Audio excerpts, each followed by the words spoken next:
Olá, boa noite. Band Cidade está no ar ao vivo, agora 10:07, vai mostrar a movimentação nos cemitérios de Santa Catarina. Na capital, cerca de 40 mil pessoas celebraram finados. Insegurança, mais uma vez, 3 guardas municipais foram baleados durante a madrugada aqui na capital. Um deles segue hospitalizado. E a Polícia Federal vai investigar denúncia de tráfico de drogas, sabe aonde? Em aldeias no oeste catarinense. O aeroporto de Chapecó realizou hoje simulados de ameaça de bomba e sequestro de aeronave. E vamos falar também sobre as novas regras do Enem e da Mega Sena da Virada, que já tem gente até se planejando. Hoje é quinta-feira, 2 de novembro de 2017, feriado nacional. O Band Cidade ao vivo está lá.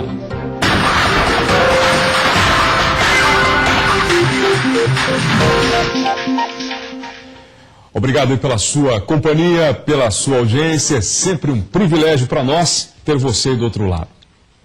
Um dia marcado pelas homenagens e pela saudade. Cerca de 40 mil pessoas visitaram os cemitérios da capital nesse feriado de finados. Com todo carinho e cuidado, Dona Isa troca as flores. Ela perdeu 2 irmãos e a mãe. Vou assistir a missa depois, na intenção deles. E que eles descansem em paz, né? Saudade é muito. Seu Albi fez questão de chegar cedo para decorar a lápide. Nesse dia, eu faço essa visita e trago flores para Ana Maria Bes Castro, que é minha falecida esposa, e a minha sogra, que estão juntas aqui. Eu coloquei flores que faça com que elas tenham paz. Para Dona Nídia, especialmente nesse dia, a saudade do marido parece ser ainda maior. Muita saudade, muito demais. O dia é marcado pelas homenagens e para isso em frente aos cemitérios está o tradicional comércio de flores. Mas tem também pipoca e algodão doce e até gente oferecendo abraços grátis. Há ainda quem ganha um dinheirinho extra oferecendo aos visitantes limpeza e manutenção nas lápides. É jogar água, esfregar e lavar e passar um paninho no final. E tirar todos os folhinhos ao redor. A prefeitura estima que os cemitérios recebam cerca de 40 mil visitantes na capital. Para tentar amenizar a saudade, missas são celebradas. No cemitério do Itacurubi, as palavras de conforto vieram do arcebispo Dom Wilson. Nós acreditamos na vida eterna. Nós acreditamos que viemos de Deus e voltamos para Deus.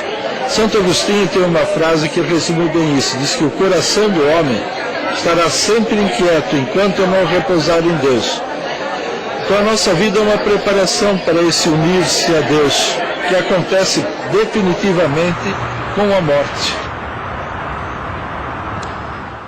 Pois é, hoje é dia de finados, dia criado, para honrar e lembrar das pessoas que já faleceram.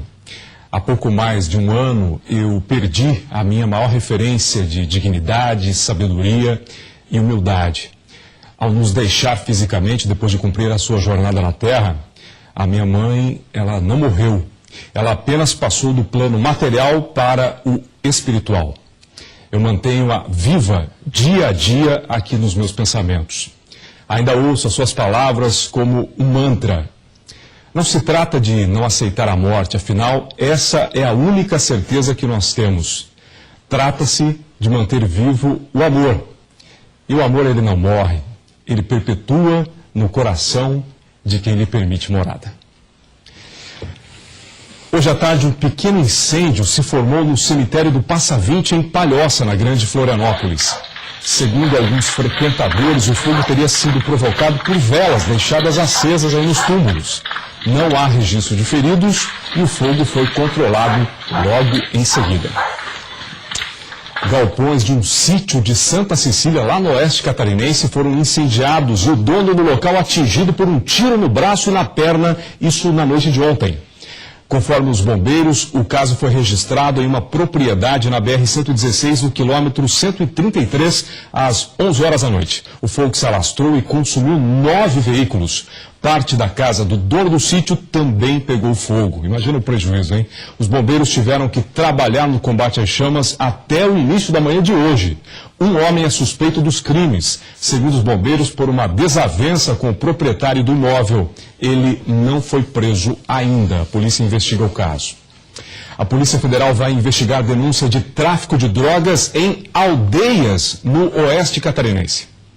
Caciques denunciaram que as aldeias estão virando rota de passagem de drogas por não ter monitoramento das polícias militar e civil, por ser área da União. Também houve um aumento no tráfico de drogas dentro das aldeias, além do consumo excessivo de álcool e até crianças de 5 anos cheirando gasolina e levando arma branca para as escolas. Nos próximos dias, ações nas aldeias de Chapecó, Xanxerê, Ipuaçu e Abelardo Luz devem ser desenvolvidas para tentar coibir esse tipo de ações. Um carro caiu em uma ponte na BR-101 em Imbituba, no sul do estado, e 3 pessoas acabaram morrendo. Uma professora, o filho dela e uma outra criança não identificada morreram depois que o automóvel com placas de Tijucas se desgovernou e despencou no rio. O acidente foi no final da tarde de ontem, no quilômetro 272 da rodovia, no sentido sul. A professora Roseli Huckenbach Rodrigues, de 39 anos, era quem dirigia o veículo. Tragédia nas estradas, né? Olha, 3 guardas municipais foram baleados durante essa madrugada violenta na capital. Um deles segue hospitalizado. A ação dos bandidos ocorreu por volta das 2 da madrugada. O expediente de trabalho dos guardas municipais encerraria às 3 da manhã, mas quando terminavam uma ronda de rotina, foram surpreendidos pela ação covarde dos bandidos. Uma atitude extremamente covarde, né, dos criminosos, e graças a Deus hoje todos estão bem. Que bom que não foi uma tragédia. Os 7 guardas municipais estavam em 2 viaturas e se deslocavam em direção à base que fica em Coqueiros por essa rua, a Avenida Ivo Silveira, quando foram surpreendidos pelos disparos. Tentando fugir dos tiros, é que eles dobraram na Travessa Bela Vista, que fica ali, em direção ao Morro da Caixa. Só que foram surpreendidos por outros disparos. Dos 7 guardas municipais, 3 ficaram feridos. Um deles ainda está hospitalizado. Na Guarda Municipal, uma ação dessa, a gente ainda não teve nada parecido, né? De você estar passando numa avenida e ser surpreendido por tiros por trás, logo que você passa.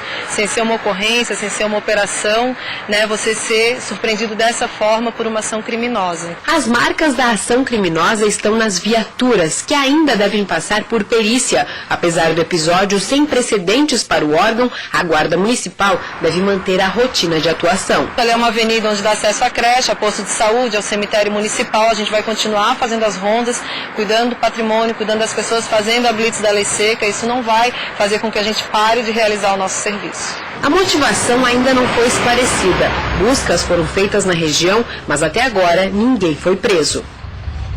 E você vai ver a seguir: o aeroporto de Chapecó realizou simulados de ameaça de bomba e sequestro de aeronave. Os detalhes já depois do intervalo, agora às 6 horas e 58 minutos. Nós já voltamos.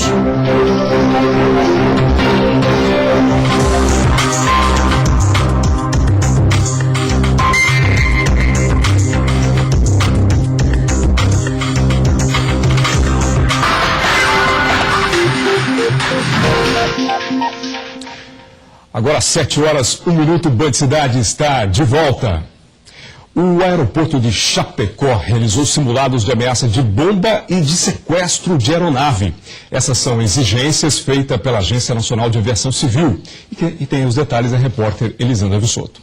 As simulações de ameaça de bomba e sequestro de uma aeronave movimentou todos os órgãos de segurança aqui de Chapecó e aconteceu em horários que não tinham voos e passageiros no terminal. De acordo com os organizadores, a ação é uma exigência da Agência Nacional de Aviação Civil e teve como objetivo verificar a agilidade e mobilização das equipes nas ações de contingência em casos reais de ataques.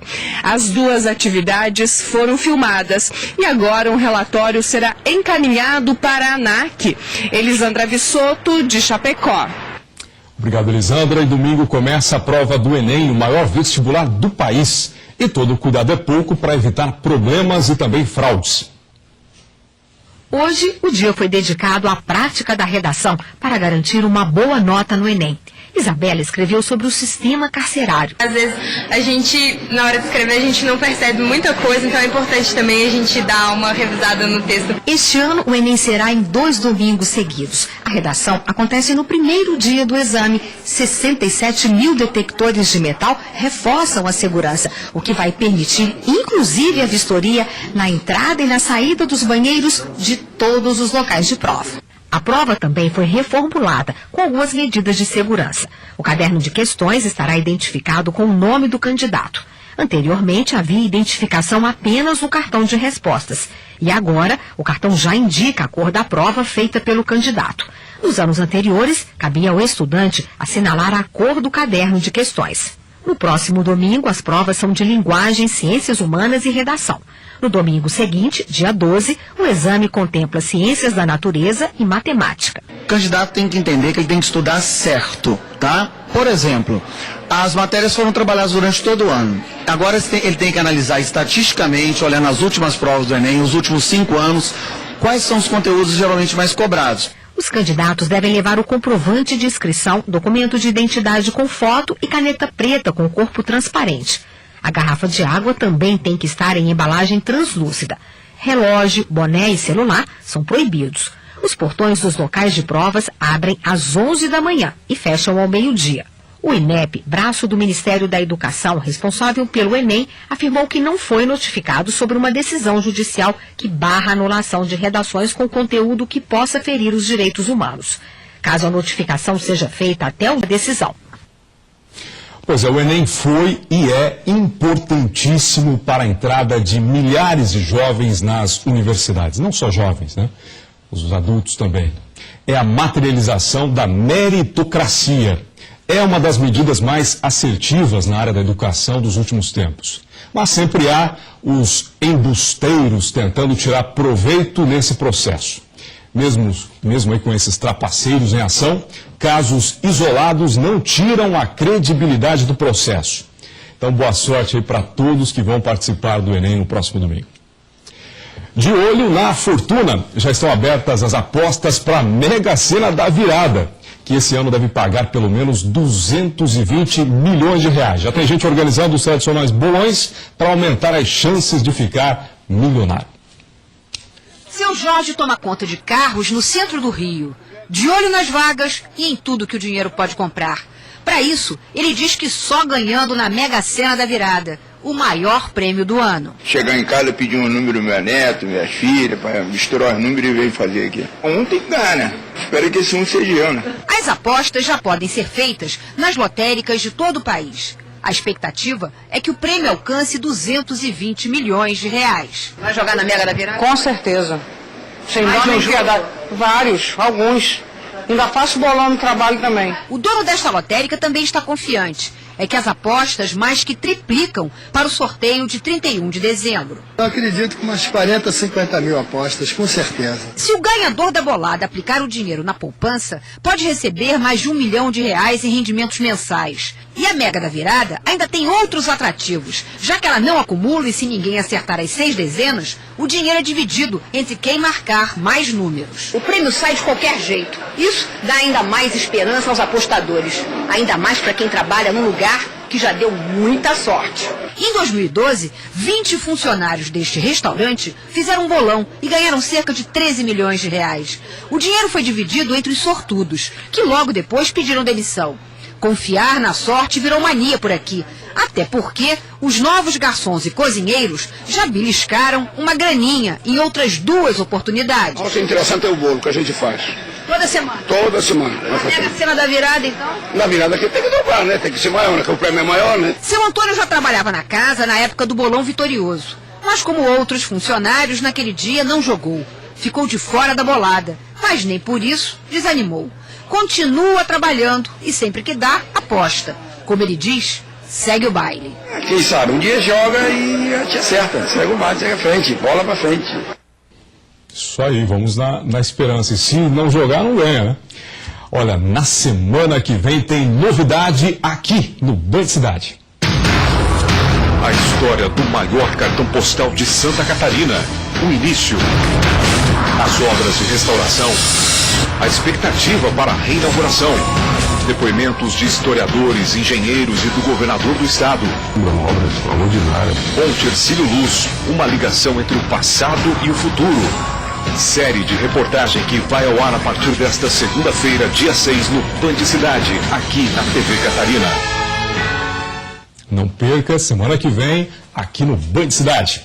Você vai ver a seguir: segurança e tranquilidade aos prematuros. UTI neonatais de vários países do mundo adotam o uso de polvos de crochê nas incubadoras. Os detalhes já depois do intervalo. Não sai daí, 7h08.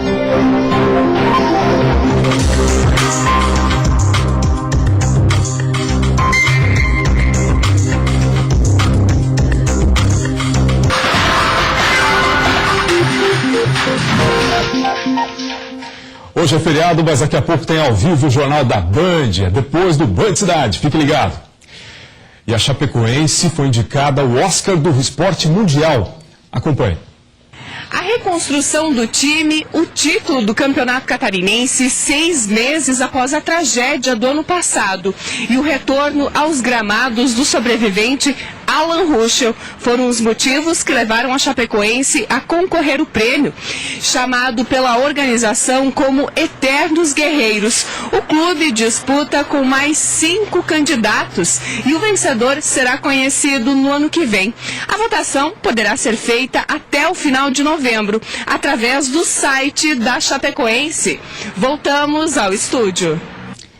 UTIs neonatais de vários países do mundo estão adotando o uso de polvos de crochê nas incubadoras para oferecer mais segurança e tranquilidade aos prematuros. O método está sendo bem aceito aqui também na capital, no Hospital Regional de São José, na Grande Florianópolis. À primeira vista é um bichinho fofo, feito de crochê, mas esses polvinhos são confeccionados para uma missão importante. A cabecinha dele, ela tem que ser 9 centímetros, até 9 centímetros, não pode aumentar nem diminuir, eu acho que até uns 8, 7, entendeu? Não pode ser tão pequeno, mas não pode ultrapassar 9. E o tentáculo, ele esticado, tem que ser 22 centímetros. Ele tem que ser bem preso, né? Não pode estar em alto relevo, tem que ser tudo bem apertadinho, bem costuradinho, para que não dê problema com a criança, né? Porque eles abraçam, eles ficam agarradinhos com eles, né? São vários detalhes que esse grupo de voluntárias cumpre direitinho para seguir à risca o padrão original criado na Dinamarca. Os polvinhos são confeccionados para oferecer conforto e segurança aos prematuros, um trabalho que exige tempo, dedicação e carinho. Quando esse projeto apareceu, para mim, assim, foi uma bênção de Deus, porque ele é direcionado à criança. E a gente, com o que a gente sabe fazer da parte do artesanato, que a gente estuda, faz na aula, a gente está podendo beneficiar uma criança. Eu acho que pra gente é o amor. Na sala da casa, em encontros semanais, os polvinhos vão surgindo em meio às conversas. Nas mãos delas, parecem se multiplicar. E é na UTI neonatal do Hospital Regional de São José, depois de esterilizados, que eles viram companheiros diários desses pequenos. Quando o bebê, né, o feto está na barriga da mãe, eles brincam com o cordão umbilical. E daí depois, quando sai, o polvo ele equivale, né, e traz segurança para o bebê. E com certeza eles ficam bem mais calminhos. Estudos ainda não comprovam o uso do polvinho em relação ao tratamento, à recuperação dos recém-nascidos prematuros. Mas só de observar, dá para ver a tranquilidade em que fica o bebê, além dos relatos de mães, equipe técnica de enfermagem e médicos que informam a eficácia dessa companhia. A gente busca, além das intervenções fisioterapêuticas, no que diz respeito à fisioterapia respiratória e motora, a gente busca o conforto, o aconchego desse bebê. Esse bebê precisa ter seus momentos de calma para que ele consiga também vir a ganhar peso, né? É uma sequência do crescimento deles, né? Fora da barriga da mãe, então é a tranquilidade e a segurança. O pequeno Arthur nasceu há 24 dias, muito antes do esperado, e enquanto ele se recupera e evolui, o polvinho está ao lado, sempre ao alcance do menino. A mãe, orgulhosa da força do filho, promete guardar com carinho essa lembrança. Ele agora tem uma mania de, quando ele vai dormir, ele segura o tentáculozinho do polvo, que acho que torna ele mais seguro, assim. Eu quero guardar pra sempre, assim, né? Que foi o primeiro bichinho dele quando que ele era bebê. Os cuidados médicos e os tratamentos são os grandes responsáveis pela evolução da saúde desses bebês. Mas é inegável até mesmo para a equipe médica que a companhia desse polvinho contribui para que cada bebê possa ir com saúde para casa. E da UTI só leve o amiguinho polvo de lembrança. Projeto, hein? Quem quiser ajudar esse projeto pode se tornar voluntário ou doar material para a confecção dos polvos. O tipo de material a ser doado e outras informações estão na página Projeto Octo São José no Facebook. Olha, o filme que vai contar a história do goleiro Danilo, que morreu no acidente com o avião da Chapecoense, foi lançado ontem no oeste do estado. O filme Goleiro deverá ter até 2 horas e vai contar a história de Danilo Padilha desde o nascimento até as conquistas mais importantes da sua vida. Para a dona Ilaides, mãe do atleta, essa foi uma forma de manter a imagem do filho vivo e poder eternizar a carreira que ele conquistou. Quanto mais eu falo dele, mais eu me sinto bem, me sinto forte com isso. Eu me sinto realizada ver a história dele sendo contada dessa forma. Para mim é importante isso e me deixa mais forte nesse sentido, de saber que todo mundo está vendo a história dele. A produção do filme, que vai contar a história do goleiro Danilo, deverá iniciar na metade do ano que vem. E a expectativa de estreia será para o dia 29 de novembro de 2018, quando a tragédia completará 2 anos. O goleiro, ele nada mais é que um legado para as criancinhas, para essas pessoas que sonham, mas não só no mundo do futebol. Ele é um filme que se chama Goleiro, mas eu acho que ele se estende a qualquer outra profissão, porque ele será um exemplo para qualquer pessoa que queira vencer na vida. O ator Kleber Toledo foi escolhido para ser o protagonista dessa história e representar o goleiro Danilo. Ele já foi até o clube e em breve deverá iniciar a preparação para as gravações das cenas.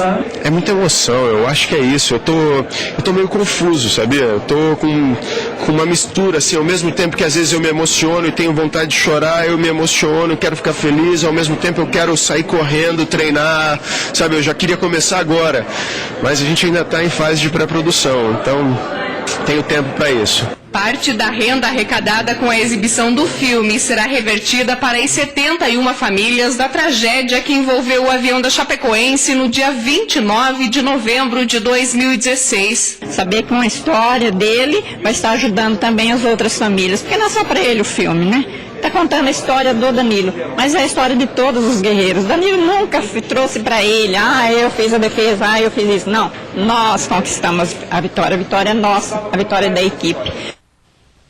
Uma história e tanto, né? O Band Cidade de hoje termina aqui. Fique agora com o Jornal da Band. Obrigado pela sua companhia, pela sua audiência. A gente volta amanhã, 10 para 7. Até lá.